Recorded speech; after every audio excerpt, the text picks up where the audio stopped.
This is the third episode of our second season.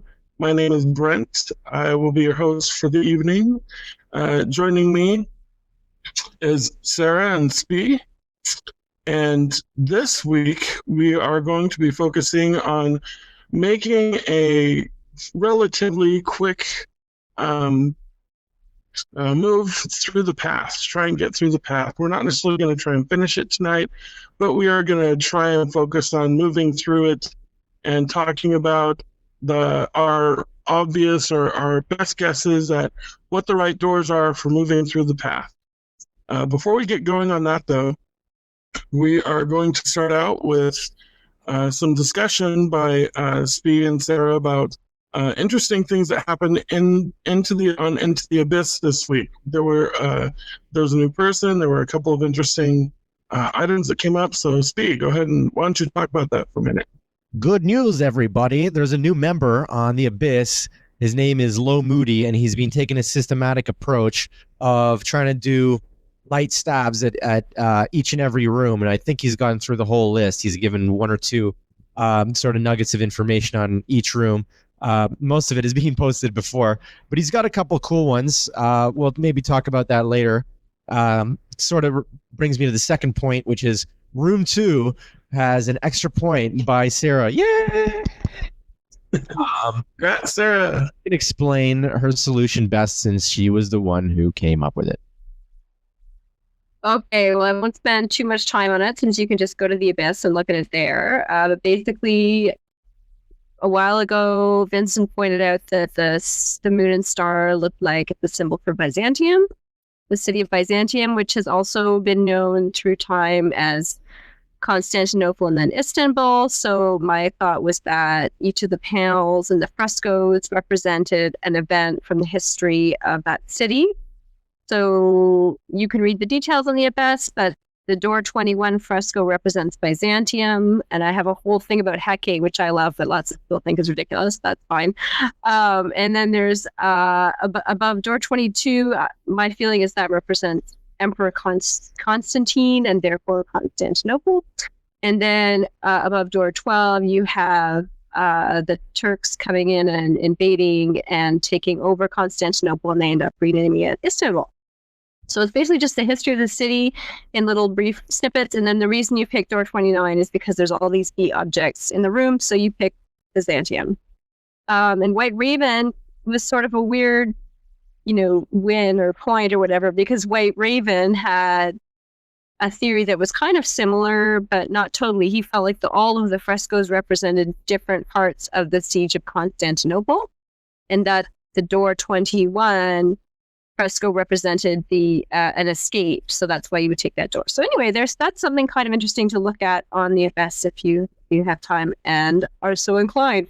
And I just want to say about Low Moody before we move on, that he said that it was the ticking time block that we mentioned last episode that White Raven has said, we only have X number of months left, that prompted him to take all these clues that he had worked out over time and stored and just kind of dump them out and see what happened. So I thought that was great. And if there's anyone else out there with, little gold nuggets of ideas, they should go on the abyss and just post them all.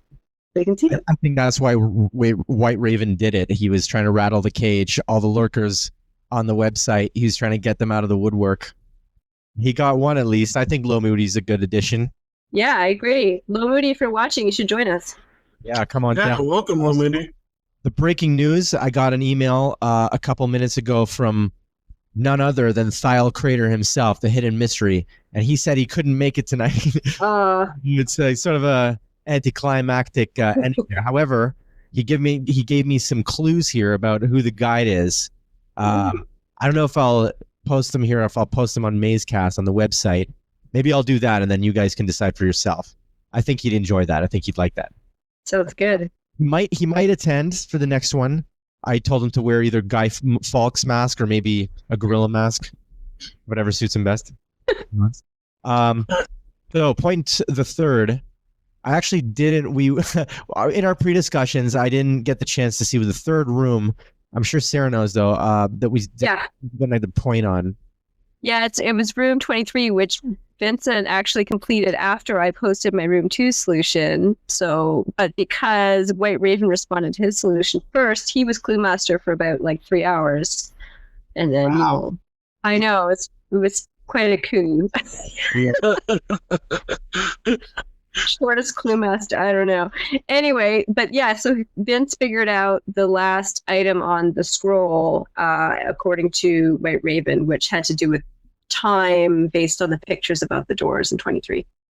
I think what's funny about this is, if Vince were here, he would say this, that he had said this a long damn time ago, but he just didn't think it was good enough to write on the Abyss, so he just, wrote it in the Hangout or whatever, haha, and then nothing came of it, and then I guess White Raven brought it up, so he rebrought it. I remember him talking about that before. If it wasn't the zero puzzle, which I think it is, I think it makes more sense that there's something in common with the 3 phrases than them meaning something different. Although I could be wrong. I don't know what Manson. Can't read his mind. Anyway, so those are the 3 sort of news items from Maze News. And now on to weather with you, Brett. Great. Okay, so like I was saying, we are going to, most of this episode, what we're going to try and do is walk through the path.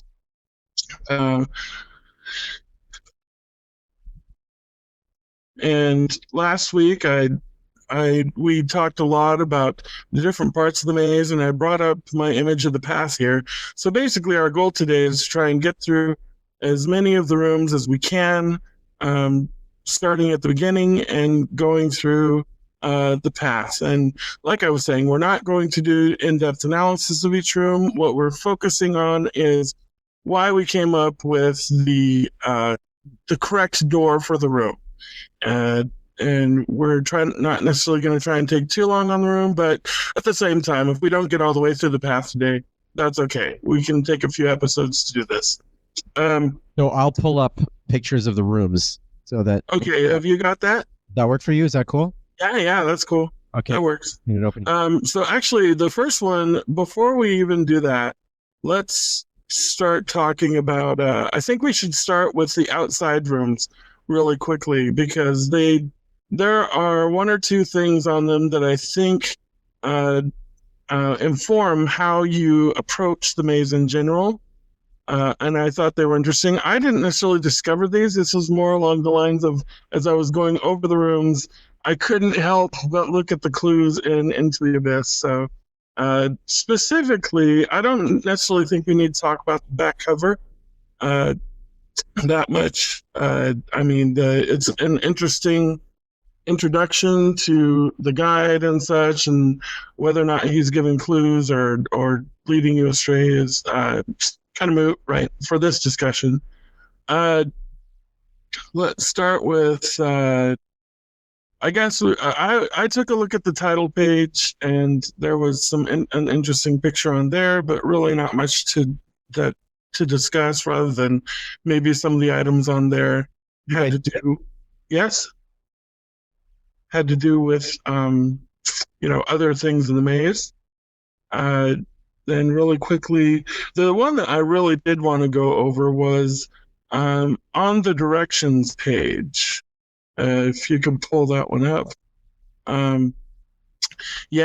So the cool thing about that, the directions page, is that aside from giving you the principal goals of what you're trying to do, the main 2 goals of finding your way to room 45 and back in 16 steps, and then trying to figure out what the puzzle of the maze is. On that page, if you look on the pillars, there are hands that are pointing in directions, and 3 of them are a right hand that are pointing, and the one that is pointing to the next page is the left hand. And since it's outside of the maze, it can be taken as a clue for how you should approach the maze, or one way that you can effectively or look at how you can solve some of the puzzles in the maze. And Into the Abyss, Vincent and White Raven both noted that due to the hand that's different from the others, it's pointing the correct way. So I think I heard someone calling it the odd man in principle, or it's basically principle where if you find a bunch of clues for all but one room, then there's a good chance the room that you're supposed to go, the correct answer is going to be the room that has either no clues or one clue that's dramatically different from the others. Never like that odd man in, because it could also just as easily be the odd man out and still clue to the right room. Right. Yeah, either way. Anyway, continue. The point is, it's like the Sesame Street thing where, which of these things is not like the others. If you find that thing or that room number, then there's a good chance that's probably the right room. There's definitely several rooms that use that principle, or at least from what I've found. Another thing that I'll note before I go to room 1, I will just skip the prologue. That's mainly the prologue. As far as what I've read and picked up, it really does help with. I think it'll be interesting when we discover what the riddle for the guide is. I think that'll really be interesting to compare that to the prologue. But the main clue I wanted to pick up was from the directions page. I did want to point out that how we're going to attack each room is, since I'm the new guy here. We're going to start each room with kind of, and I haven't really shared any of my opinions on well, I guess I've done a few on my blog, but I haven't shared a lot of my opinions on what I've found or what I think, how I think you get to the right answers. So we're going to start off by me kind of telling off the things I've found or think I've found, and then what we can, Sarah and Speak can help fill in the gaps and in some cases clue me in completely as to why it is that the right door is the right door. So let's start with room 1. Why don't we go there? So in room 1, so this is one where I had looked at, I'd actually watched probably half a dozen Mazecast episodes before I decided to blog, and before I decided to, take a deep breath and decide, okay, I'm going to do this. I'm going to jump in. So I already knew going into it that room 26 was the right room. And I guess I've kind of done that for all the rest of the rooms now that I've figured out the maze. I know what the right answers are. Now it's just a matter of figuring out why that's the right answer. For me, when I was looking at it by myself, before I looked at any of the clues, the things that I found that kind of made it work were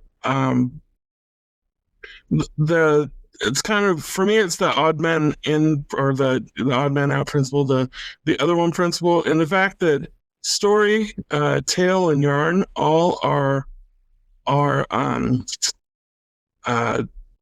alluded to in the text. If you read the text, it actually does say the word story in there, and then tale and yarn both have anagrams that spell them out. I think there's late and nary, and so if you look at those, so those three are in the text, but I didn't find anything in there, an anagram or anything for fable. So that was my main, that's why room 26 is the right answer. And there are a lot of interesting things going on in room 1. And with a lot of these rooms, I mean, the way the whole maze is set up is there are a lot of cool things to think about and look at. So let me open it up. What do you guys think? I mean, was I pretty correct on that, or was I missing? I mean, was I off, or? Totally bang on. Should we go back to one for just a second? Sure. We just go back to one visually. So Brent, you came up with that on your own, or this was one that you had already seen? Like you already knew what the solution was? Oh, well, I knew that room 26 was the right room. I didn't know why. I remember that you guys had talked something about like apple, bottle, cup, and drum, A, B, C, and D, and if you did them backwards, there was something going on with that, but I didn't really understand why that 26 was the right one from the discussion.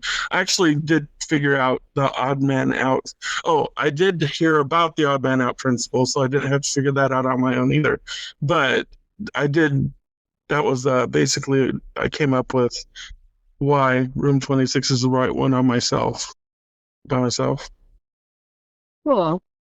It might be interesting to talk about stuff that isn't really explained yet in this room. Sure. Like I said, let's not. I don't want to spend too much time on it, but definitely, what other cool things, especially anything that's gonna, like some of the rooms, there might be 2 or 3 things that back up the right door answer or whatever. So it'd be cool to cover those. There's a lot of stuff here which has been talked about in the other Mazecast, and it's on the Abyss. Yeah. There's a lot of stuff in the rolled up paper which we don't need to go into. That it's elsewhere, but I think one thing that is not really part of a solution is the sunlight. Is that right, Alex? Yeah, it's something that's being mulled over in terms of the sunlight shining on the 41's handle. Yeah. Being a bad omen because 41 is the worst choice you could take. Right. The sun being bad, but then again, like it's not consistent. Sun is good in some cases. In the Great Hall in room 4, it's bad. If you go through the sun door, it's pretty bad. I think it takes you to the trap.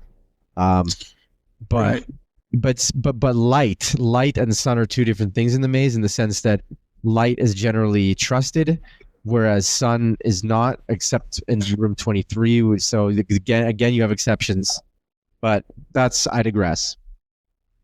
Yeah. Cool. Oh, another thing that I kind of mentioned in this room that I thought might have helped rule out some of the rooms as being the wrong answer. And this is, I don't know how, as with a lot of things in Maze, I don't know if this has anything to do with anything, but on the very front of the book, on the front of the door, there's a red herring. It's actually one of the places where there's color.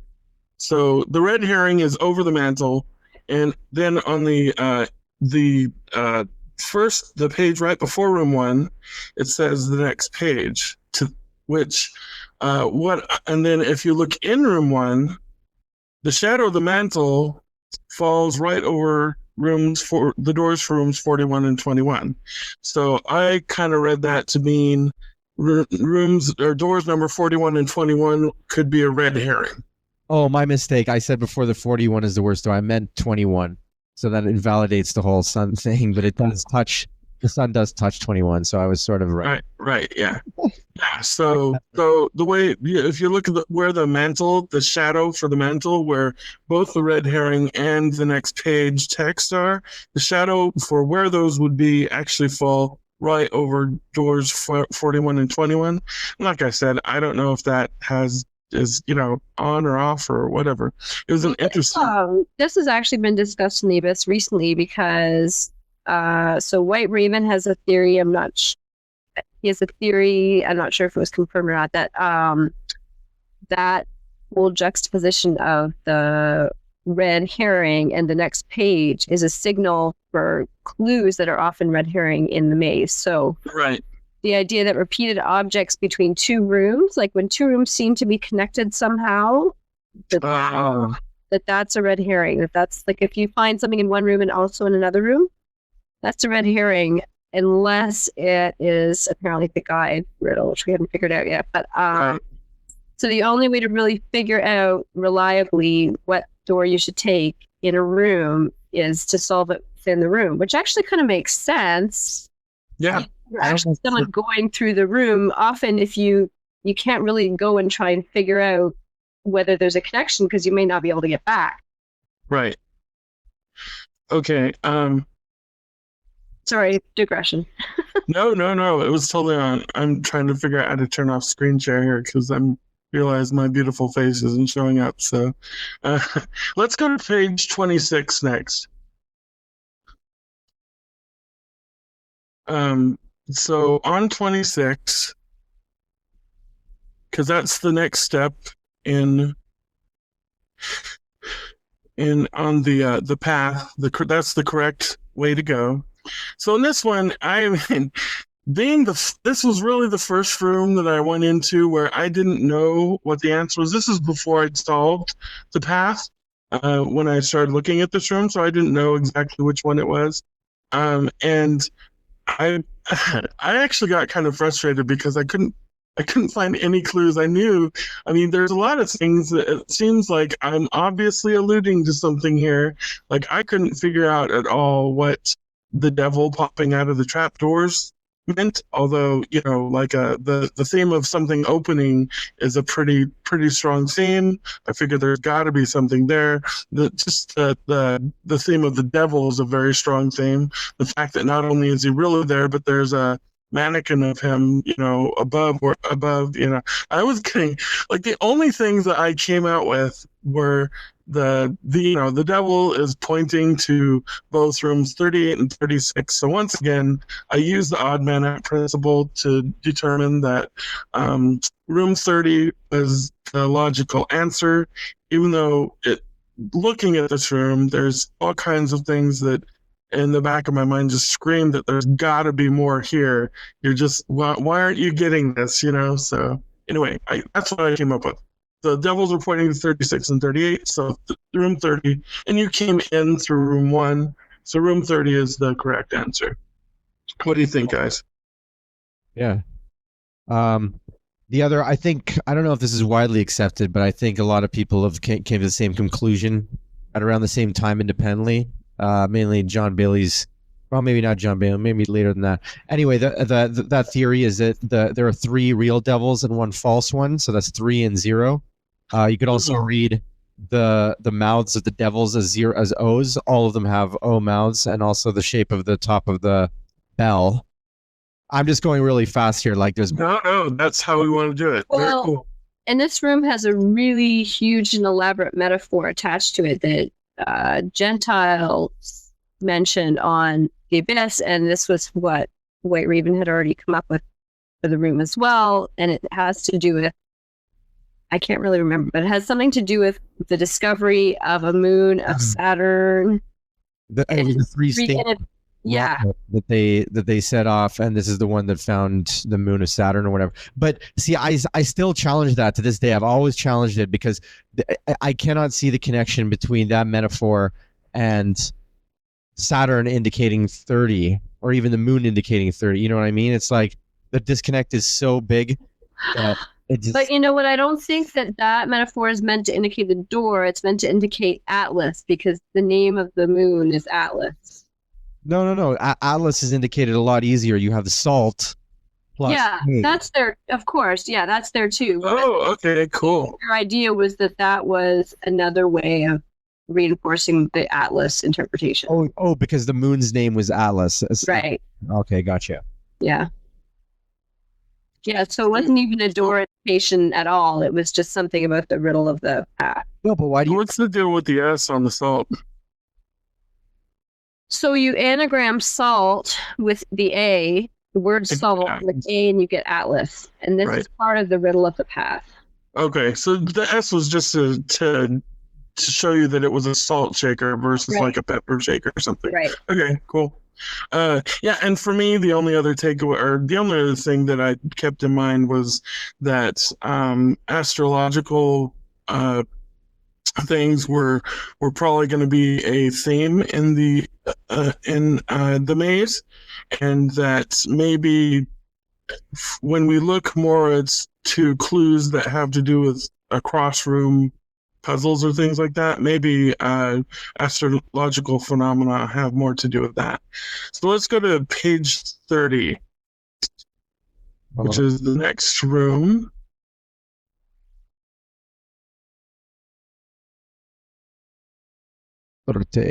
No, that's 30. 25, 30. Yeah. Oh, I can't see it with this crazy reader. 26, 27. 30. There we go. Okay, cool.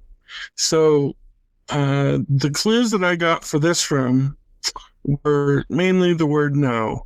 I mean, once again, it's kind of a this door is not like the others. The word no is straddling. If you flip the page over, the word no is straddling the door for 34, and then on the sign that has the arrow pointing to 5, It says no on it, and you can build out the words 5 and 1-5 all on that little note there. So that's what. So basically, I had the word no associated with rooms 5 and 15, and let's see. And 34 by And 34, right? Yeah. So that was my kind of this. Explain to me your idea for 15. How no is with 15? Sure. So because on that page on the little sheet there that has 0, it says no 5, but you can also spell out use the no and Eve to spell out 1, and the remaining letters on there are you can spell out 5, so 1, 5. Yeah. So I took that sign to actually represent both of the doors, like no for 5 and also no for 1 and 5 or 15. So that's what I came up with. This was one of the puzzles that I saw the Mazecast episode about, and then forgot most of the clues they were talking about. I think the only other thing I remember when I saw the Mazecast episode was that the letter F was supposedly had something to do with like the number of words, and the text was like there were 7 of those, and F is the 6th alphabet, 6 letters. So if you do 6 times 7, it's 42 or something weird like that. But those are the only things that I know. But the main clue for me was the no. No was associated with 34, 5, and 15. So 42 had to be the right answer. What do you guys think? I love it, man. Well, yeah, it's great. Yeah, and once again, I do want to clarify that like this was not like I did not come up with these answers in, I didn't just stare there and, oh, this was obviously it. I mean, the whole thought process of solving these clues has to do with taking a look at the room, really studying it, and then letting your brain just kind of do its thing. I mean, it's almost like your brain figures it out, and it takes time to make connections between the clues that you have there and possible answers. So, I mean, all these clues that I'm giving you are things that I came up with over the last few months. Looking at the book probably a few hours a week, and pondering what the clues could be, and then I just gathered them here to summarize them. So, yeah. So this is different. I've heard the flipping over to get no before. That's cool. I mean, those letters are part of the riddle of the path. Ah, cool. So that's sort of their primary use. But I don't think I've heard that idea before, flipping them to get no for room 3. Oh, so no one has turned the page over and saw that it said no. Oh, yeah. I actually thought that was like one of the first things that you would notice from the room. Yeah, because it's lowercase.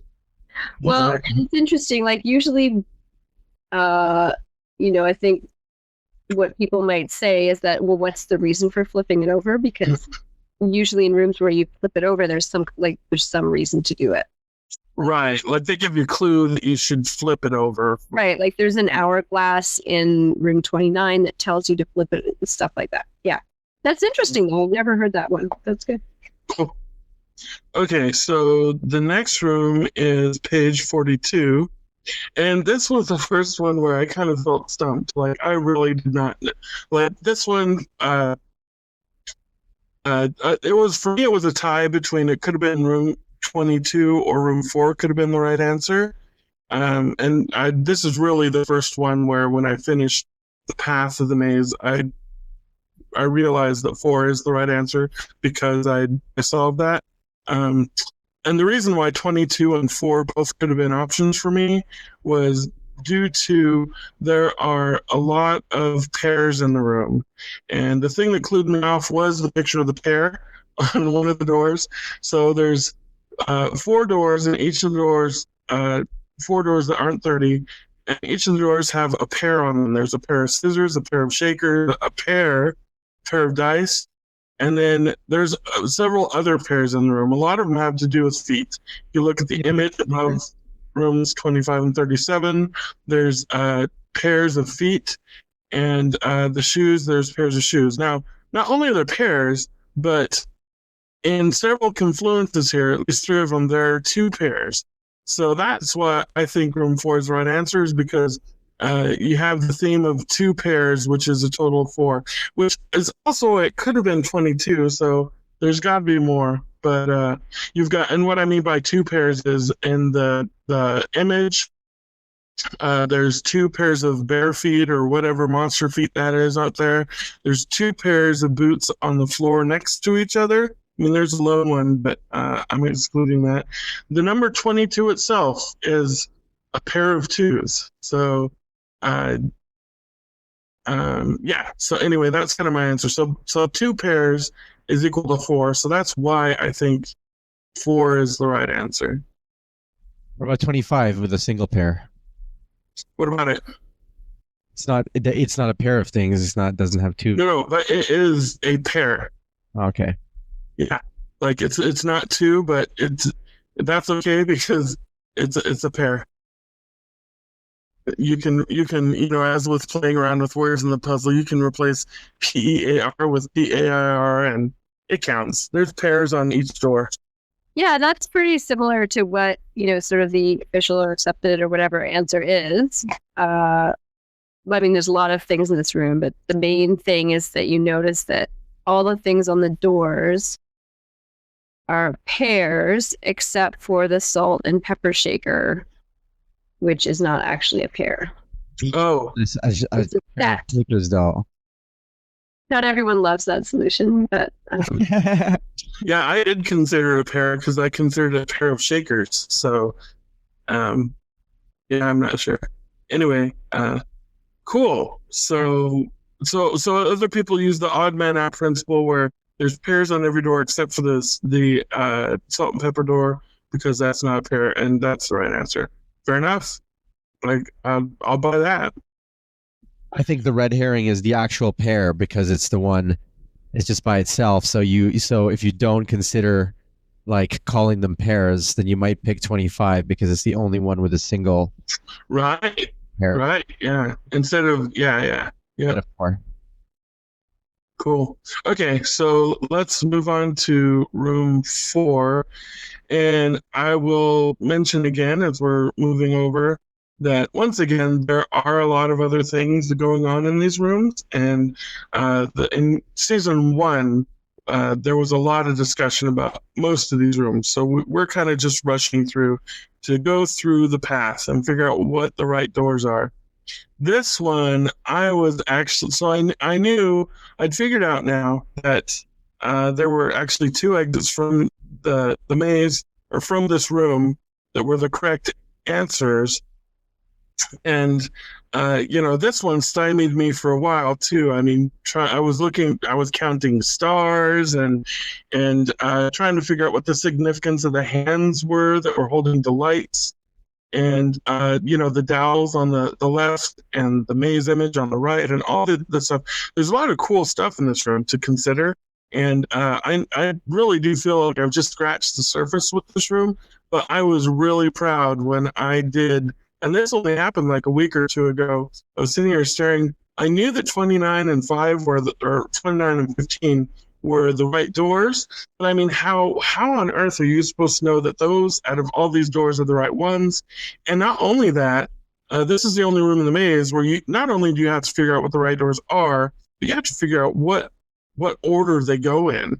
And I actually did see, I'm very proud, I did see that I was looking at the split wood, the chopped wood, and I did notice that the axe covers rooms 29 and 15, and that so literally the split in the wood, the split is on rooms 29 and 15, and the head of the axe is 29, and the tail of the axe is 15. And I almost cheered and stood up when yes, that's it.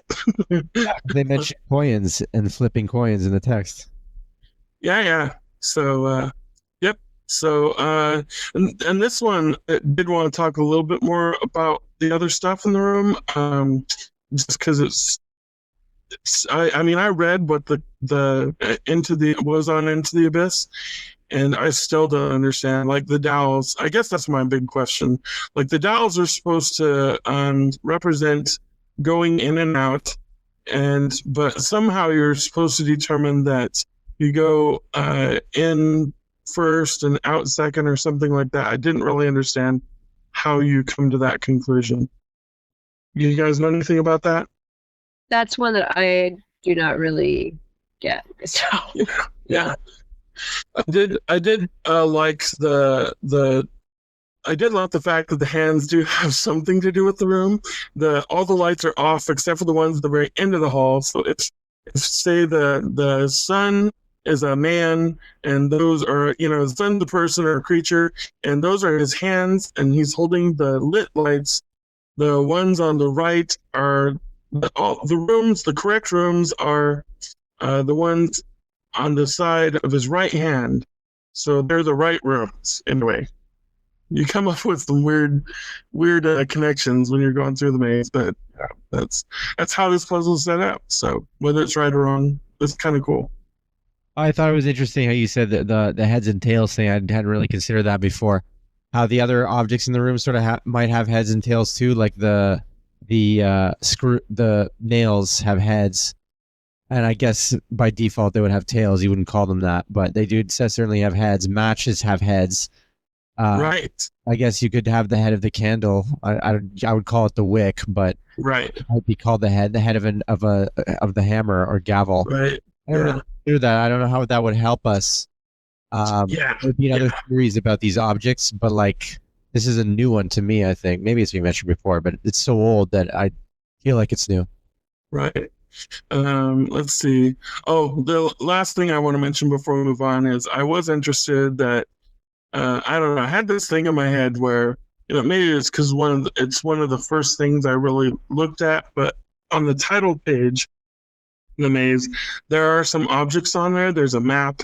There's a hammer and I think a chisel and a compass, and there's it looks like a key, a mold for a key, and a couple of those items it looked like they were on here. There was the map, the like a vellum map, which is up on the right under door 43, and hammer was here, and there's one also there. I think there might be a candlestick. I'm not sure. So there were like two or three items that kind of matched up with the title page, which probably means nothing, but it's all about trying to figure out what the connections are in the maze. So with that, who knows? Let's go on to room 29, which is the next correct door in the past. And I don't think anyone has really figured anything out about the title page yet. Yeah, and there might not really be anything. I mean, who knows? It's just a collection of objects, so I think there's got to be something there. Like it's too Can we please skip this one? It'd be cool if there was something there. Yeah, for sure. Please, let's skip this one. Oh, you really do? Now, this is the one where you guys, it was like in fact, this was one of the last ones you did, and I actually did see it when you guys were recording it, and I was really confused because it was a joke. Like, I had to talk to Vince, I'm like, what's going on here? And he had to say, it was a joke, Brent. I was like, oh, okay. Because you guys talked about other stuff for like, half an hour, and then you covered the page in like 15 seconds. Yeah. There it is. That's it. Vincent just sort of went, oh, okay, there it is. Yeah. Oh. So, Speed, do you really not want to talk about this one because it's such a sacred cow, or? No. It's not a sacred cow at all. It's like the filthiest whore there is. Fantastic. Well, I'm going to talk a little bit about it because I'm excited about like three things in here. First of all, okay, huge spoiler. If you really don't want to, this is like one of the coolest things to figure out on your own in the maze. So if you don't want to know what it is, go away right now because we're totally spoiling it. So as I mentioned, and I didn't really explain it very well in the last episode, there's a problem if you go from room 45 and try and work your way back to room 1. There's a problem there's a small cluster of rooms around 45, one of which is room 17, that there are no doors that go to that area of rooms. So you literally cannot get to page 45 just based on obvious door numbers in the maze. And this was after I had already made all the connections. I could literally tell because I linked up all rooms that there were no connections to room 17. So that clued me in. Oh, that clued me in that there was, first of all, there had to be some secret puzzle. And the reason why I thought, and this is what I didn't really explain last week, the reason why I thought room 17 was the place where the puzzle would be was because another thing that I could determine by making all the connections from the rooms, I also looked at how many doors were in each room, and doors that don't have numbers over them or connected to them are usually considered them to be doors from other rooms that are one way from another room. So it's cool. You still have the entrance from the other room. And there were a couple of rooms for a while that I couldn't figure out that had these loose doors where there was an obvious door in the room, but there was no room that linked to it, or it was like an extra door. And room 17 was one of these rooms. There are more doors in the room than there are other rooms that go to room 17. So I was like, aha, I'll start with seeing if I can find somewhere that links to room 17. And like I said last week, I basically lucked into it, but ended up on this page, like the second or third page, I was looking for clues. And once I arrived on this page, then it didn't take me too long to flip the book over. And I mean, even looking at it, I didn't really make a connection that I just thought that the candelabra, the big one in the middle of the page, was just, I mean, that was cool. I mean, obviously there's a 17 there, but I was thinking that must relate to some puzzle in the room or some bigger puzzle, multi-room puzzle or something. But actually, if you flip it over and look at it, which obviously we can't really do on the computer here, but or easily, but if you look at it, it's actually sitting in my mind, it's sitting on a door. Like the top of the table there is a door, and the number 17 is on the door, and a couple of other things I wanted to note, or that I kind of think are interesting before I put it up to Ski and Sarah, are first of all, the number, the candles that are on the door, that are laying on the door. There's 8 candles. One of them are lit and 7 of them are not. So that's a 1 and a 7. So that also could allude to room 17. The guy who's in the text, there's a big hullabaloo about the guy holding the sign and how he's really trying to give you a clue. I mean, if you read the text portion of this book, of this page, I mean, it's fairly obvious that there is something interesting going on in this room just from reading the text. And they point to the sign that he has. But I think that actually the clue that he is giving is, they call it the staff that he's holding. If you look at the staff that he has, they call it a staff. I actually look at those wooden shapes. There's 3 more of them by the door with the spatula above it. I actually think those are cues, like a pool cue. Because and this was cool too when I saw it. Although if you, on first glance or most glances, if you look at what he's holding, it does look like a staff because it has a head on it and everything. If you look closely, and especially if you flip the page over, that actually is a door handle. It matches the other door handles in the room, and it's like a couple of things in this room. It's not connected to what he's holding. So I think he is holding a cue that is cueing you to, and it's pointing down. So that's like your big cue that you have to turn the page down or turn it over to be able to see some of the other clues in the room. So 17 is the correct way, and I've talked enough about this. So what do you guys think?